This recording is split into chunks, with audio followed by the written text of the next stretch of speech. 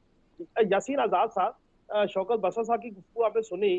آپ کے سامنے بھی دو ہی سوال رکھوں گا. ایک یہ کہ نون لیگ آبادی کو کنٹرول کرنے کے حوالے سے جو منصوبہ پروگرام تھا اس کے اوپر کاربند ہے, کام کرے گی. نمبر دو, ڈونلڈ لو کے معاملے کے اوپر شوکت بسر صاحب جو گفتگو کر رہے ہیں, جو عطا طاہر صاحب ہیں وہ بالکل مختلف گفتگو کر رہے ہیں. سر کیا کہیے گا سر سائفر کے معاملے کو لے کے؟ سر میرے لیے قابل احترام ہے, لیکن ان کی گفتگو جو پہلے تھی وہ آج کل نہیں ہے. جب سے پی ٹی آئی میں آئے تو وہ ظاہر ہے ان کا اپنا پوائنٹ آف ویو ہے, جو کہتے ہیں وہ صحیح کر رہے ہوں گے اپنی پارٹی کے اعتبار سے. معاملہ کورٹ کے اندر ہے. سائفر میں شاہ محمود قریشی کو اور بانی پی ٹی آئی کو 10 سال کی سزا ہو چکی ہے. سزا کورٹ نے دی ہے. رائٹ آف اپیل آپ کے پاس تھا, آپ نے اپیل فائل کر دی. اپیل اسلام آباد ہائی کورٹ میں پینڈنگ ہے, اور اسلام آباد ہائی کورٹ میں آپ کی اپیل کی ہیئرنگ ہو رہی ہے. بحث قانون کے طالب علم کے جب یہ معاملہ عدالتوں میں ہے, عدالتیں فیصلہ کر رہی ہیں, کل اللہ کرے ممکن ہے اسلام آباد ہائی کورٹ آپ کو بری کر دے, اور یہ بھی تو ہو سکتا ہے کہ اسلام آباد ہائی کورٹ آپ کی سزا کو مینٹین کرے. اس پہ تو میں کیسا رائے نہیں کرتا کہ اسلام آباد ہائی کورٹ کیا فیصلہ کرے گا. اور اسلام آباد ہائی کورٹ کے فیصلے کے بعد پھر ایک رائٹ آف اپیل آپ کے پاس سپریم کورٹ کی ہے. آپ سپریم کورٹ جا سکتے ہیں, بالکل جا سکتے ہیں, آپ کا آئینی اور قانونی حق ہے. اور آپ نہیں جاتے, اگر آپ کے حق میں جاتا ہے تو دوسری پارٹی جو ہے اگریو وہ اگر جانے چاہے تو سپریم کورٹ چلی جائے گی. ہم جو زبان استعمال کرتے ہیں کہ یہ لوگ وہاں جا کے مر جائیں گے, یہ چور ہیں, ڈاکو ہیں, یہ تو میں پچھلے 6 سال سے سن کے تنگ آ گیا ہوں. کسی کو چور اور ڈاکو کہنے سے پہلے آپ کے پاس اس چیز کا پروف ہونا چاہیے. یہ پروف عدالتوں میں جا کے دیا جاتا ہے, ثابت کیا جاتا ہے کہ یہ آدمی چور ہے, ڈاکو ہے. کیا نیب کوڈ نے جو میاں نواز شریف کو سزا دی تھی وہ کرپشن میں دی تھی یا کسی اور وجہ سے سزا دی تھی؟ میرے نزدیک کرپشن میں ان کے خلاف کوئی بھی کیس ثابت نہیں ہوا. سورسز بیہائنڈ مینس میں ان کی سزا ہوئی اور ان کو ایکوٹ کر دیا گیا. تو یہ جو آپ بار بار کہتے ہیں کہ الیکشن چوری ہو گیا, اگر کے پی کے میں الیکشن ہوتا ہے اور وہاں آپ کہتے ہیں کہ بالکل فری اینڈ فیئر الیکشن ہوا, باقی صوبوں میں آپ کا معاملہ نہیں بنا, تو یہ تو میں 2018 میں بھی دیکھ رہا تھا. تو اس وقت جب پی ٹی آئی حکومت میں آئی تو آج کی حکومت جو ہے ان کو چور اور ڈاکو کہتی تھی, اور یہ کہتے تھے کہ یہ جو ہے نا غلط جیت کے آئے ہیں. بلاول بھٹو صاحب جو شوکت بسر صاحب کی پارٹی کے اس وقت جو لیڈر تھے, انہوں نے پارلیمنٹ کے اندر سلیکٹڈ کا نعرہ لگایا, اور 4 سال تک وہ یہی کہتے رہے ہم اس حکومت کو نہیں مانتے. عمران خان صاحب نے اپنے 3.5-4 سال پورے کیے. اب ان کو بولنے کا ٹائم ہے, بولیں. لیکن میرے حساب سے چاروں صوبائی حکومتیں, پنجاب ہو, کے پی کے ہو, بلوچستان ہو یا سندھ ہو, سندھ اور پنجاب کے اندر مضبوط حکومتیں آ چکی ہیں. میرے نزدیک بلوچستان میں پیپل پارٹی اور نون کے ملنے کے بعد وہاں بلوچستان میں ایک مضبوط حکومت قائم ہو چکی ہے. کے پی کے میں ان کے الیکشن ہے. یہ بات میری سمجھ میں نہیں آتا کہ ہم یہ کہتے ہیں کہ جہاں ہم جیت جائیں وہ الیکشن فیئر ہے, جہاں ہم ہار جائیں تو وہ فیئر نہیں ہے. تو میں ایک جملہ بولتا ہوں, آپ کے پروگرام کے حوالے سے بولنے لگا ہوں کہ اس ملک میں اگر اللہ میاں کی طرف سے فرشتے بھی نیچے آ کر الیکشن کرائیں نا, تو ہارنے والا اس الیکشن کو نہیں مانے گا. میں تو 1970 سے یہ تماشا دیکھتا ہوں, اور 1970 سے جو بھی جتنے بھی الیکشن ہوئے وقتاً فوقتاً ایک جماعت دوسری جماعت کے خلاف الزامات لگاتی رہی. میں قانون کے طالب علم کی حیثیت سے کسی کو کرپٹ, کسی کو برا کہنے کے لیے تیار نہیں ہوں. جب تک اس وقت میں آپ کے پروگرام میں اگر بیٹھے بیٹھے یہ کہوں کہ یہ فلاں آدمی بڑا کرپٹ ہے, تو وہ آدمی میرا گربان پکڑ کے تو مجھ سے پوچھے گا کہ تم یہ بتا دو کہ کیا پروف ہے کہ میں کرپٹ ہوں. تو یہ الزامات لگانے کی سیاست اس پاکستان سے ختم کریں. جو پولیٹیکل کلچر ہم نے تباہ و برباد کر دیا اس کو بہتر بنانے کی کوشش کریں. پاکستان معاشی طور پر تباہی و بربادی کے دانے پہ کھڑا ہے, اور دن بدن ہم قرضوں کی دلدل میں پھنستے جا رہے ہیں. تو بجائے ہماری سیاسی جماعتیں مل اپنی سیاسی جماعتیں مل کر معاملات کو بہتر کرنے کی کوشش کریں. ہم ایک دوسرے کو برا بھلا کہتے ہیں, گالیاں دیتے ہیں. یہ سیاست میری سمجھ میں نہیں آئی, نہ پہلے آئی تھی نہ آئندہ آئے گی. سامیہ جاوید صاحبہ, آپ کی طرف آؤں گا. سب سے پہلے یہ فرمائیے گا کہ پیپلز پارٹی چونکہ نیچرلی ایک پروگریسو جماعت ہے اور سندھ میں چوتھی بار حکومت کر رہی ہے, آبادی کے حوالے سے ان کے بھی منشور میں چیزیں شامل ہیں. یہ فرمائیے گا کہ آبادی کے کنٹرول کرنے کے حوالے سے جو منشور میں وعدہ کیا گیا, پیپلز پارٹی اس پہ منوان عمل کرے گی؟ بسم اللہ الرحمن الرحیم. بہت بہت شکریہ. پہلے تو میں آپ کو تھوڑا سا تاریخ کے حوالے سے بتاؤں کہ پاکستان پیپلز پارٹی کی جب پہلی حکومت محترمہ بے نظیر بھٹو جب پرائم منسٹر بنی تھی تو آفیشلی منسٹری کریٹ کی گئی تھی, منسٹری آف پاپولیشن پاکستان میں. اس سے پہلے یہ پلاننگ ڈیولپمنٹ کے انڈر ایک ڈپارٹمنٹ تھا. تو ظاہر سی بات ہے کہ ہمارے تو پہلے دن سے یہ منشور کا حصہ ہے, اور جو آئی سی پی ڈی ہے اس کے سگنیٹری بھی پاکستان پیپلز پارٹی کے دور میں ہی بنا, ہمارے منشور کا حصہ ہے. اور اگر ہم ترقی خوشحالی چاہتے ہیں تو ہمیں اپنی پاپولیشن کنٹرول کرنی پڑے گی, ورنہ food shortage, water shortage, sanitary shortage اس ملک میں بڑھتا جائے گا, اور تعلیم کا بھی معیار گر رہا ہے اور مزید گرتا جائے گا. تو پاکستان پیپلز پارٹی کے منشور کا حصہ ہے پاپولیشن, اور ہم سندھ میں اس میں سندھ اور بلوچستان میں جہاں اس وقت ڈائریکٹلی ہماری حکومتیں ہیں وہاں ہم بالکل اس پہ عمل درآمد کریں گے. اور دوسری بات یہ کہ فیڈرل گورنمنٹ کو بھی اس پہ وہ کریں گے, جو اگر نون لیگ کے منشور کا حصہ ہے تو ان کو بھی بالکل مدد کریں گے, اور اس کو کنٹرول کرنا چاہیے. ناظرین, گفتگو کا سلسلہ جاری ہے, ہمارے ساتھ رہیں, ملتے ہیں بریک کے بعد.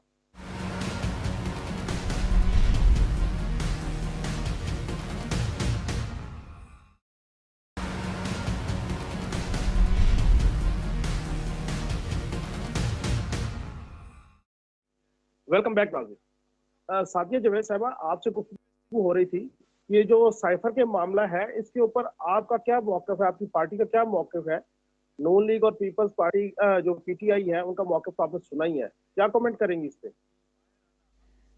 دیکھیں, یاسین آزاد صاحب کی بات بالکل صحیح ہے کہ اس وقت یہ ایک جوڈیشل ایشو ہے جس کو ڈسکس نہیں ہونا چاہیے, لیکن کیونکہ یہ انڈر ڈسکشن ہے اور اس ملک کے علاوہ کل ایک ملک میں اس پہ ڈیبیٹ کرا دی گئی اور سینٹ کمیٹی کے سامنے اس ملک کی توہین کرانے کی کوشش کی گئی.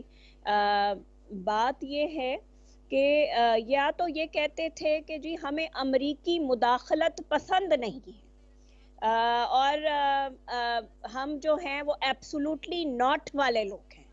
تو جب آپ ایبسولوٹلی ناٹ والے لوگ ہیں تو وہاں پوری دنیا کے سامنے وہ سینٹ کمیٹی میں, جہاں کے بڑی شرمندگی بھی ہوئی کیونکہ سرٹیفائیڈ, ویسے ہی وہ سرٹیفائیڈ جھوٹے تھے جیسے وہ سرٹیفائیڈ صادق اور امین بنائے گئے تھے, اسی طرح اب وہ کل جہاں وہ گئے تھے وہاں سرٹیفائیڈ جھوٹے قرار پائے ہیں. اور دیکھیں, سائفر کے معاملے میں چیئرمین پاکستان پیپلز پارٹی کا ایک بہت واضح موقف ہے.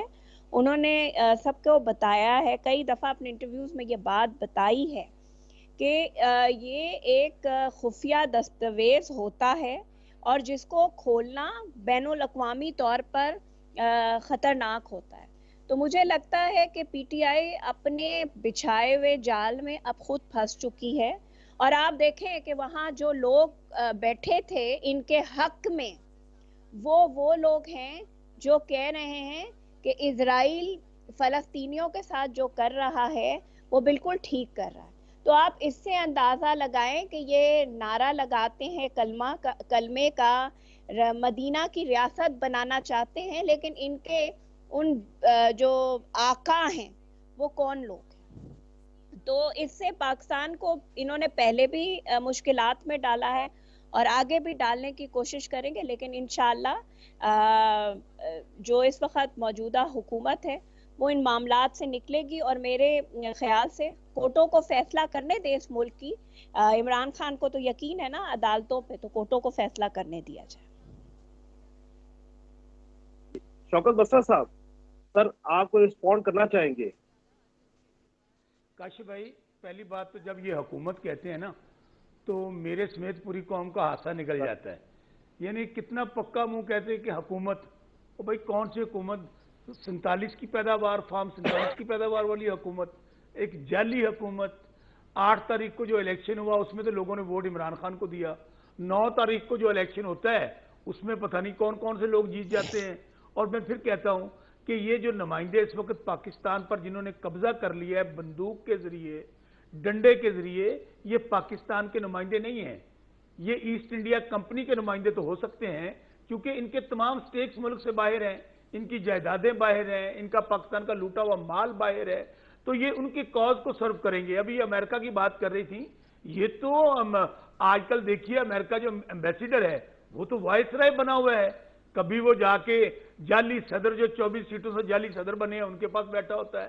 وہ جو جعلی وزیر اعظم جو 17 سیٹوں کے ساتھ ڈگی والی سرکار چیری بلاسم ان کے پاس بیٹھا ہوتا ہے. کبھی وہ الیکشن کمیشن کا وزٹ کر رہا ہوتا ہے.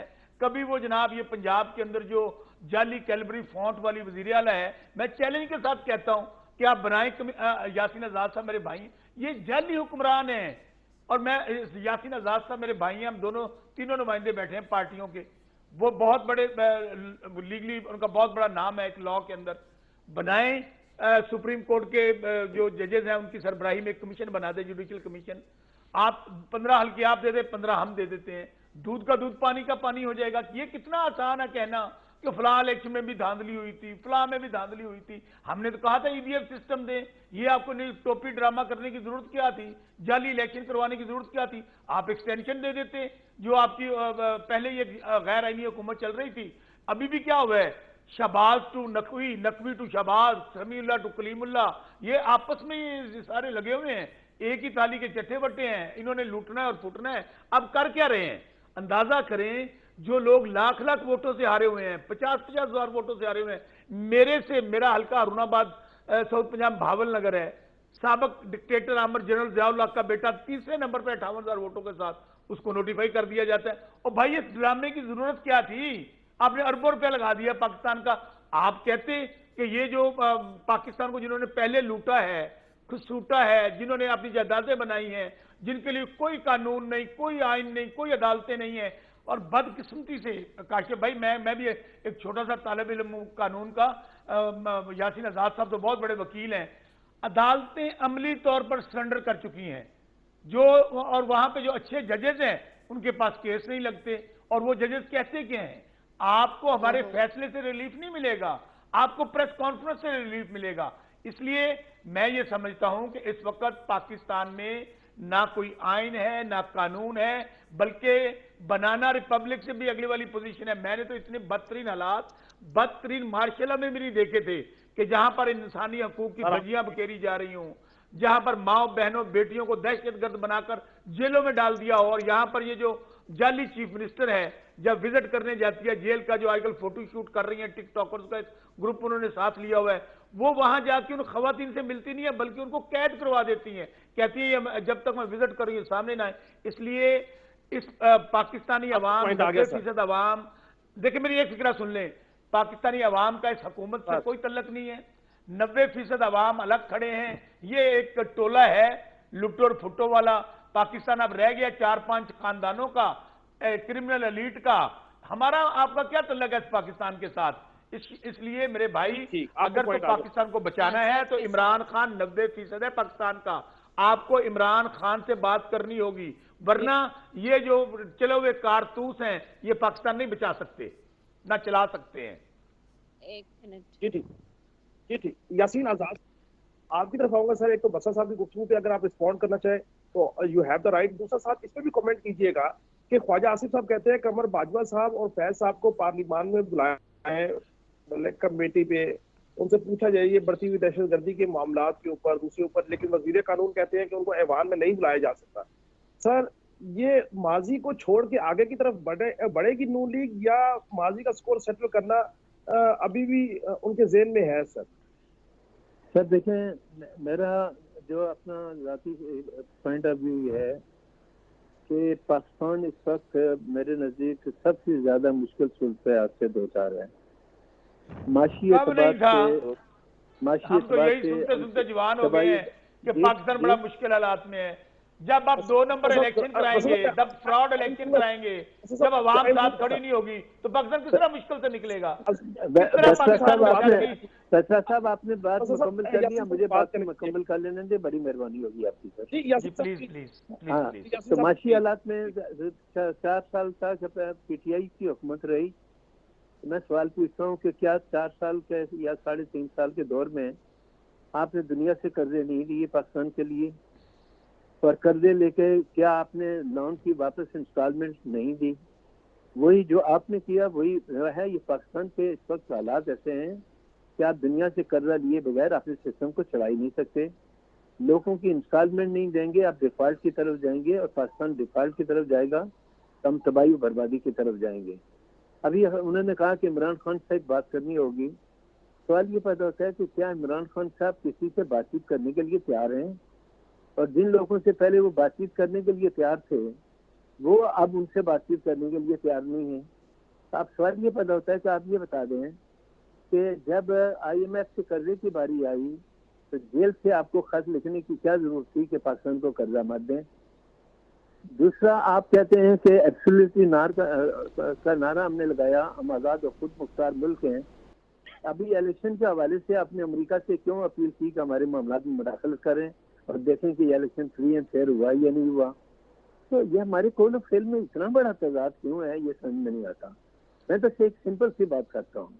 میں یہ کہتا ہوں کہ پاکستان کے موجودہ حالات کے مطابق پاکستان کی تمام پولیٹیکل پارٹیز باشمول پی ٹی آئی, میں تو ایک بات کرتا ہوں, اگر پی ٹی آئی کے قائد اس میں شامل ہونے چاہتے ہیں مذاکرات میں تو ان سے مل جل کر اپنے جو سیاسی اختلافات ہیں وہ اپنی جگہ پہ رکھیں.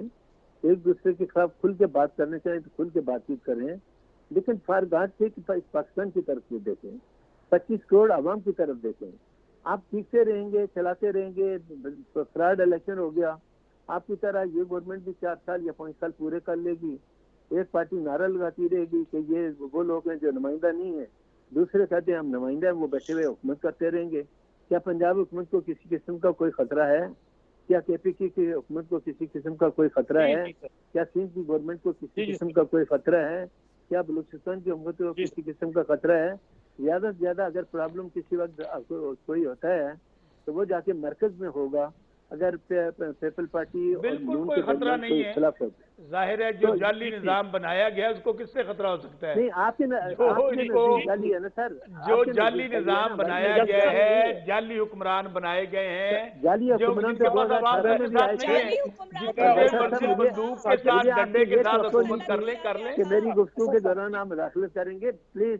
میں نے یاسین صاحب میں آپ سے توقع رکھتا ہوں کہ آپ حق اور سچ کی بات کریں. تو میں آپ کو کیا بات کر رہے ہیں؟ آپ بھی کہہ رہے ہیں کہ یہ صحیح الیکشن ہوئے. گزارش یہ ہے, مجھے صرف گفتگو کرنے دیجیے. یاسین صاحب آپ کا پوائنٹ آ گیا. سعدیہ جاوید صاحبہ, آپ نے جو رسپونڈ کرنا ہے وہ بھی کیجیے. اور خواجہ آصف صاحب کہتے ہیں باجوہ صاحب اور فیض صاحب کو بلانا چاہ رہے ہیں پارلیمان میں, اس پہ کیا کہیے گا سعدیہ جاوید صاحبہ؟ دیکھیں ایک تو پہلی بات نہیں بلا سکتے, انہوں نے باجوہ صاحب کو بلانا ہے. ایس ایچ او نہیں بلا سکتے بیچارے. بسا صاحب ذرا سعدیہ صاحبہ سے بات. جی سعدیہ صاحبہ. جی سعدیہ. ایک تو پہلی بات یہ کہ ان کی باری میں کوئی بولا نہیں تو ان سے کہیں کہ زور سے بولنے سے اور بیچ میں مداخلت کرنے سے آپ کا پوائنٹ آف ویو صحیح نہیں ہو جائے گا. پچھلا جو 2018 کا انتخاب تھا اس میں بھی آر ٹی ایس سسٹم بیٹھ گیا تھا اور ان کے لیڈر کو سلیکٹڈ کو وزیر اعظم مسلط کر دیا تھا, اور یہی باجوہ صاحب اور فیض صاحب نے مسلط کیا تھا ہم پہ. تو اگر یہ جو آپ جو بات کر رہے ہیں بالکل دیکھیں اس وقت پاکستان مشکل حالات سے گزر رہا ہے جس میں یہ ہمیں پھنسا کے گئے. پچھلے 4 سال جو ان کے تھے اس میں دودھ اور شہد کی نہریں بہ رہی تھیں اس ملک میں. وہ جو ان کا اینسٹائن تھا, اسد عمر جو بھاگ گیا پارٹی اب چھوڑ کے, جس کی عمران خان شکل دیکھنے کو تیار نہیں ہے, اور یہ جو بار بار کہتے ہیں کہ جی لٹو تو پھٹو, تو وہ کہاں گئی فرح گوگی؟ لٹو تو پھٹو تو وہ ہے لے کے آئے نا پی ٹی آئی جس کے لیے عمران خان لڑتا تھا، انہوں نے سارے لیڈرز کو لپیٹ دیا بسرا صاحب نے کہ جی سب چور ہے، سب ڈاکو ہیں۔ اچھا جو اعجاز الحق ڈاکو ہے وہ بھی تو عمران خان کے ساتھ تھا، تو اب اس نے آپ کی سیٹ چھین لی۔ تو بات یہ ہے کہ بسرا صاحب کو چاہیے کہ اچھا، اور جو پی ٹی آئی میں گیا نا وہ یہ طے ہے جتنی بدتمیزی آپ کرو گے اتنے آپ عمران خان کے قریب ہو جاؤ گے، تو انہوں نے بھی وہ سیکھ لیا ہے جو ان سے توقع نہیں کی جاتی۔ سیاسی کارکنوں کی یہ تربیت نہیں ہوتی۔ میں سمجھتی ہوں کہ اس وقت پاکستان مشکل حالات میں ہے۔ عمران خان صاحب اگر چاہتے ہیں کہ اس ملک میں بات کرنا تو وہ سیاسی پارٹی سے بات کریں، سیاسی پارٹی سے بات کریں جو انہوں نے کہا، اپنا ان کا بیان ہے کہ میں طالبان سے بات کر سکتا ہوں، پولیٹیکل پارٹی سے بات نہیں کر سکتا۔ اسٹیبلشمنٹ سے عمران خان سے نہ وہ بات کرنا چاہتے ہیں نہ وہ تیار ہیں۔ اگر عمران خان کو بات کرنی ہے تو پولیٹیکل فورس سے بات کرنی پڑے گی، اگر وہ پولیٹیکل فورس ہے۔ اول تو وہ پولیٹیکل فورس نہیں ہے، اول تو وہ اس ملک کی ساتھ ہی آپ کو پولیٹیکل پوائنٹ آ فورس نہیں ہے۔ گیا، آپ کو پوائنٹ آ گیا۔ کاش شوکت بسر صاحب شارٹ کاشف بھائی کمنٹ ایک سر، فکرہ، ٹائم بالکل ختم ہو گیا، شارٹ کاشف کمنٹ بھائی دیجیے سر۔ ابھی میری بہن کہہ رہی تھی سیاسی پارٹیوں سے، یہ سیاسی پارٹیاں نہیں، یہ مافیا ہے۔ آپ نے ڈاکہ مارا ہے، ڈاکوؤں سے کس طرح بات کریں؟ دوسری بات او اعجاز بھائی الحق کی مافیا بات تو کی، آپ سکندری ہیں، سی وہ دیکھیے، بھاگ گئی فرحان ضیاء گوگی، الحق نے وہ ضیاء بھاگ الحق گیا، نے وہ شہید کیا نیپالا۔ ذوالفقار علی بھٹو کو، اور آصف علی زرداری اعجاز الحق سے ووٹ مانگ رہا ہے۔ یہ ہے ان کی سیاست، اندازہ کریں۔ اور دوسری بات میں پھر کہہ رہا ہوں، یہ لٹو اور پھٹو پروگرام ہے، یہ مال غنیمت لوٹ رہے ہیں اور انہوں نے بھاگ جانا ہے پاکستان سے۔ عمران خان بات کس سے سر کرے؟ آپ کو او بھائی عمران ہم خان ان نہیں سے بات بھاگے، کرے او جن کا نہ بھائی ہم نہیں پاکستان میں بھاگے، کچھ ہے کے نہ پی کے پاکستان میں کو لوٹ پورا رہے ہیں آپ لوگ۔ مافیا بیٹھا اس ہے، لیے کے پی تہانوں کے میں پورا ایک مافیا بات سن بیٹھا لیں، ہے۔ آپ لوگ ان قریب دیکھیں گے کہ آپ کو عوام بھاگنے بھی نہیں دے گی۔ نہیں 90% بھائی، قوم عمران خان کے ساتھ ہے، وہ وقت دور نہیں ہے۔ او آپ بھائی جہاز بھی اپنے تیار کر لیں، بیگ بھی تیار کر ہم بھی لیں، یہی ہیں، عوام آپ بھی بھاگنے یہی نہیں ہیں، دے گی شوکت آپ کو۔ بسرا صاحب آپ بھی یہی ہیں، ہم بھی یہی ہیں، ہم نہیں ہاں بھاگے، نہ بھی کبھی بہت بھاگے تھے نہ بھاگیں گے۔ بہت بہت شکریہ شوکت بسر صاحب آپ کا، سعدیہ جاوید صاحبہ آپ کا، یاسین آزاد صاحب آپ کا۔ ناظرین آج آپ نے ہمارے پینلسٹ کی گفتگو سنی، کل پھر ملاقات ہوگی، اللہ حافظ۔